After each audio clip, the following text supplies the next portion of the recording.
CM రేవంత్ను విమర్శించే స్థాయి తీన్మార్ మల్లన్నకు లేదని ప్రజా సంఘాల జేఏసీ నేత కాంగ్రెస్ నాయకుడు గజ్జల కాంతమన్నారు.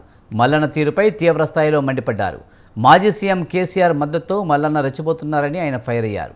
భవిష్యత్తులో బీసీ నాయకుడిని సీఎంను చేసేది కూడా కాంగ్రెస్ పార్టీ అనే విషయం మర్చిపోతున్నారు. తీన్మార్ మల్లన్న తన స్థాయిని అతిగా ఊహించుకుంటున్నారని ఎద్దేవా చేశారు. మల్లన్నకు ప్రజలే బుద్ధి చెబుతారని హెచ్చరించారు. దమ్ముంటే ఎమ్మెల్సీ పదవికి రాజీనామా చేసి మల్లన్న తిరిగి గెలవాలని కాంతం సవాల్ విసిరారు.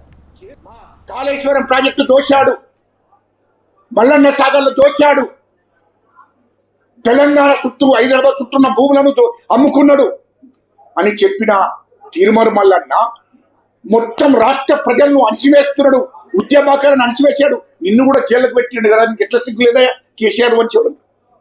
అరే నిన్ను కూడా జైల్లో 10 సంవత్సరాలు ఎక్కడ మాట్లాడితే అక్కడ అడ్డుకొని నిన్ను జైలుకు పంపించాడు. నీ మీద కేసులు పెట్టాడు, లెక్కలేని కేసులు పెట్టాడు నీ మీద. నీ ఎట్లా సిగ్గు లేదా? పైసల కమ్ముడు పోతావే ఎవడన్నా? పైసలు